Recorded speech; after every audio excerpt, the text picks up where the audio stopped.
नमस्कार, स्वागत है आपका एमपी तक पर। मैं हूं रवीशपाल सिंह।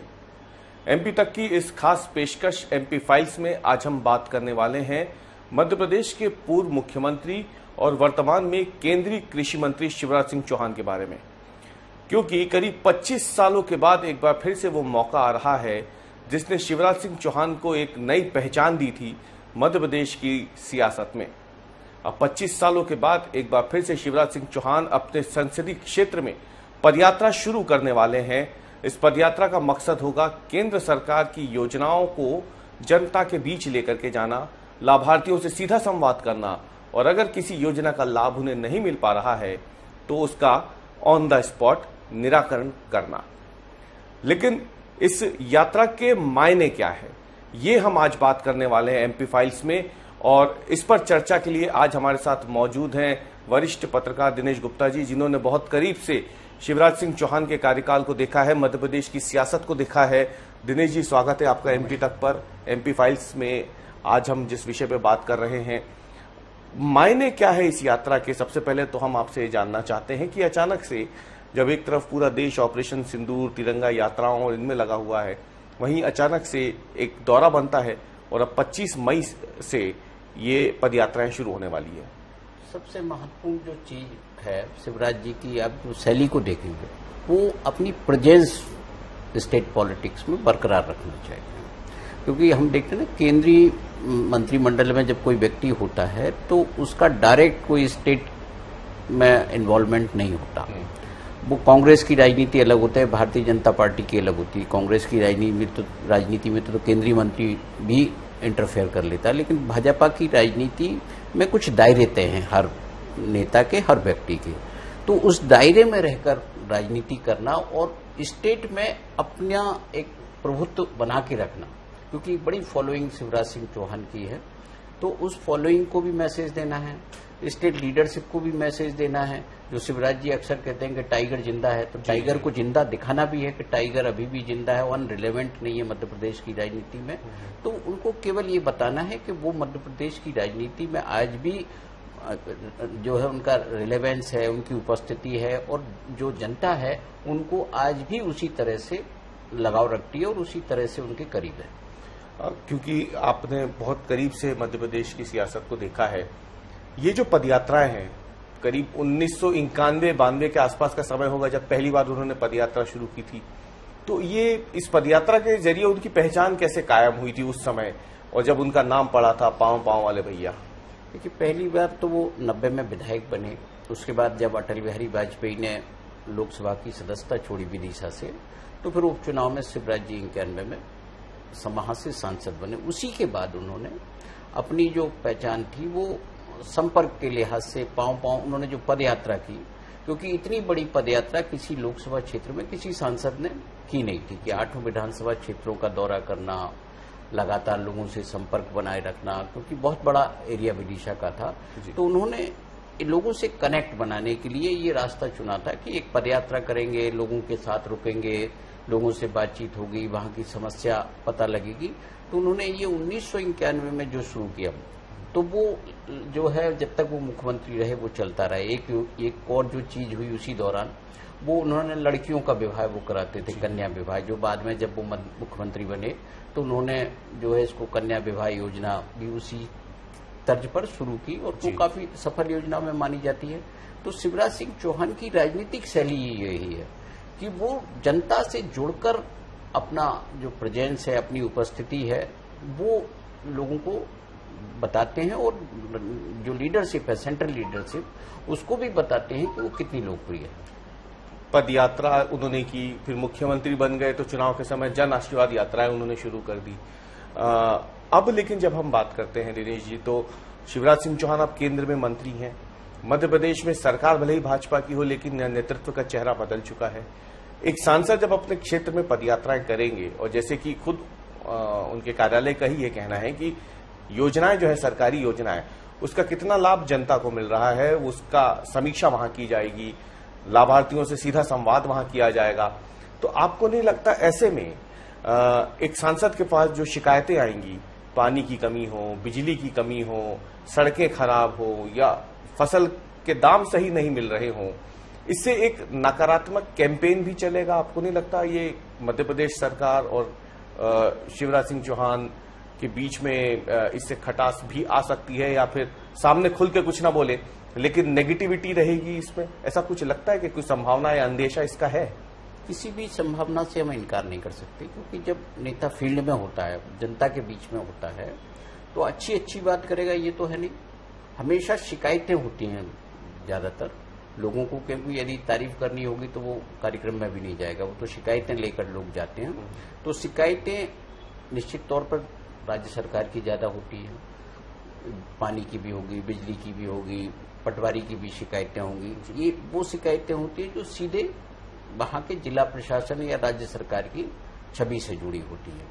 अब यदि शिकायत गंभीर किस्म की है और वहां गवर्नेंस खत्म हो गया है, तो निश्चित तौर पर ये सरकार पर सवालिया निशान लगाएगी कि गवर्नेंस नहीं है, लोगों को यदि लाभ नहीं मिल रहा है, हितग्राही मूलक योजनाएं में भ्रष्टाचार है, तो ये सारी की सारी चीजें सरकार पर नकारात्मक असर डालेंगी और कहीं ना कहीं एक राजनीतिक जो आरोप प्रत्यारोप होता है उसका रास्ता खोलेगी। विपक्ष को भी मुद्दा दे सकती है, बिल्कुल, क्योंकि विपक्ष तो खुद कहेगा कि आपके जो सांसद के समक्ष आई, आपके केंद्रीय मंत्री के समक्ष आई। लेकिन दूसरा आप जब देखेंगे कि जब शिवराज जी वहां अपने क्षेत्र में होंगे तो पार्टी उनको रोक नहीं पाएगी, क्योंकि पार्टी ही मोटिवेट करती है सांसदों को कि अपने क्षेत्र में यात्राएं करें। आपको याद होगा कि बहुत सारे सांसद हैं अलग अलग नाम से जो है वो यात्राएं निकालते हैं। ज्योतिरादित्य सिंधिया भी करते हैं, वो भी अपने क्षेत्र में गए थे, लेकिन वो जो उन्होंने पैदल यात्रा नहीं की, पद यात्रा नहीं की। सॉरी, जो पद यात्रा है वो हमेशा कहीं ना कहीं एक बड़े राजनीतिक संदेश के लिए होती। तो शिवराज सिंह चौहान इस यात्रा में एक कोई बड़ा मैसेज देना चाहते हैं। क्या मैसेज किस तरह? आप देखिए कि जो आप राष्ट्रीय राजनीति देखेंगे तो उसके हिसाब से भी शिवराज सिंह चौहान अपने संसदीय क्षेत्र की सीमा में रहकर उपस्थिति दर्ज करा रहे हैं कि वो एक जो है अपने विकास का मुद्दा लेके आगे चल रहे हैं। राज्य की राजनीति में आप देखेंगे वो अपने समर्थकों को बांधने की कोशिश कर रहे हैं, ये अपने समर्थकों को मैसेज दे रहे हैं कि हर विधायक अपने क्षेत्र में इस तरह की यात्रा निकालें। कई विधायकों के स्वर हमने सुने ना, वो सरकार को लेकर असंतोष के हैं। बिल्कुल। तो इस तरह की जो है वो एक मैसेजिंग भी कर रहे हैं कि मैं आपके साथ खड़ा हूं, आपको कोई कुछ कहेगा तो मैं भी आपके साथ हूं। तो बहुत सारी चीजें जो यात्रा चालू होंगी वो जैसे आगे बढ़ेंगे वो, क्योंकि उनकी जो शैली है वो आक्रामक शैली होती है। जब मंच पर होते हैं ना वो कि मैं कई बार हमने सुना कि वो कलेक्टर में उल्टा टांग दूंगा या इस तरह के जो बयानात होते हैं जो निश्चित तौर पर जो प्रशासन के खिलाफ होते हैं। जब आप मुख्यमंत्री होते हैं तो कोई कुछ नहीं कहता, लेकिन जब आप मुख्यमंत्री पद पर नहीं होते तो इस तरह के बयानात ना तो जिला प्रशासन को अच्छे लगेंगे और ना जो मुख्यमंत्री हैं, मौजूदा मुख्यमंत्री, उनकी व्यवस्था को अच्छे होंगे।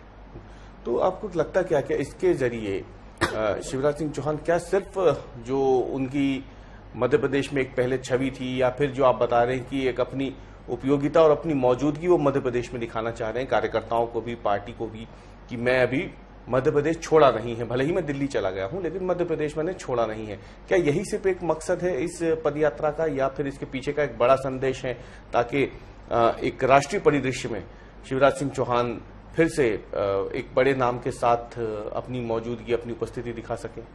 देखिए, शिवराज जी जो है वक्त की नजाकत को समझ के राजनीति करते हैं।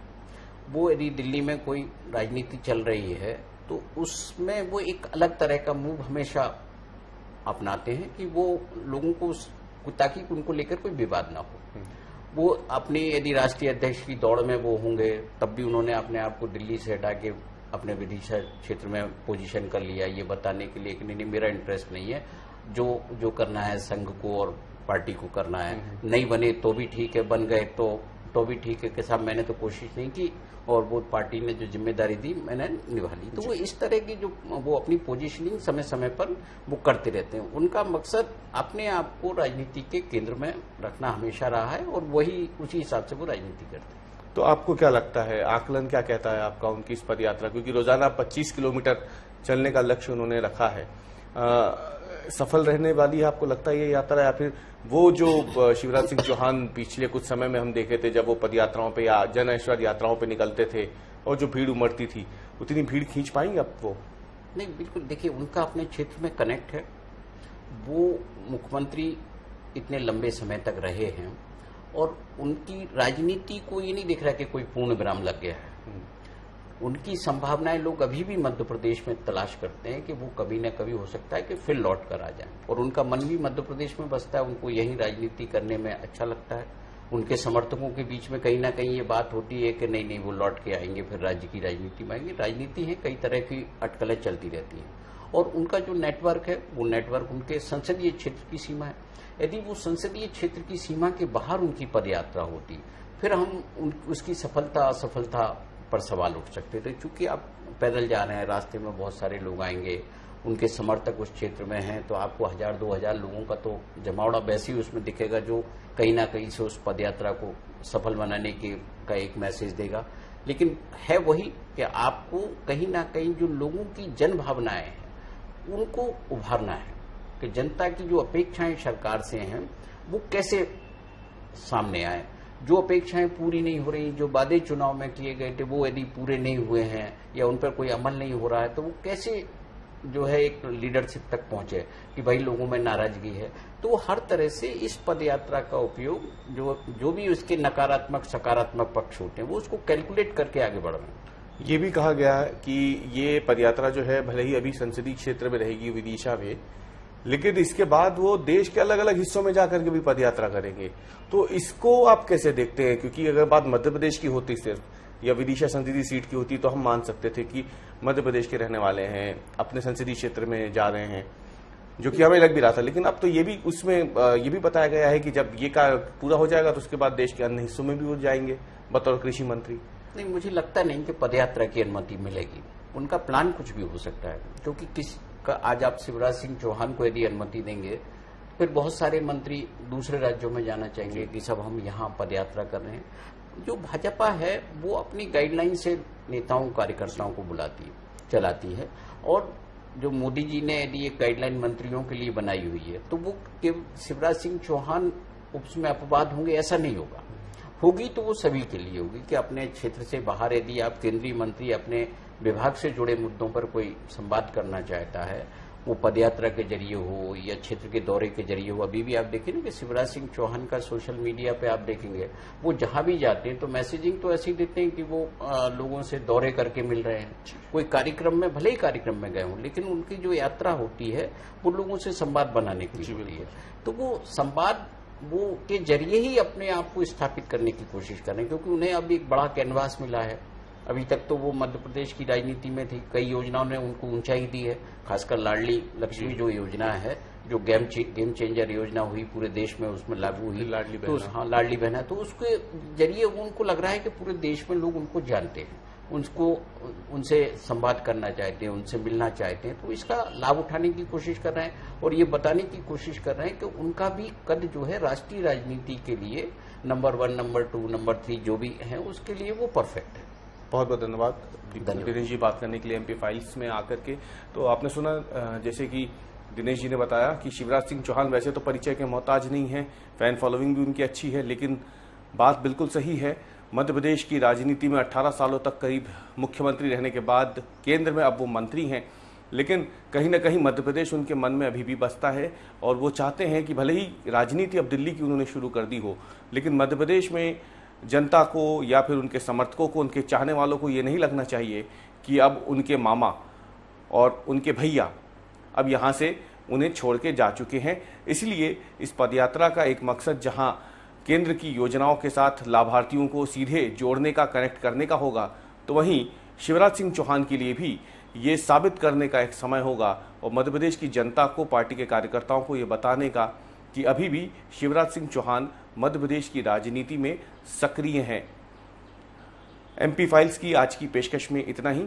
इस हफ्ते के लिए यहीं पे हम इस चर्चा को आज विराम देंगे। सोमवार से हम एक नए मुद्दे और नए विश्लेषण के साथ आपके सामने फिर हाजिर होंगे। तब तक के लिए धन्यवाद।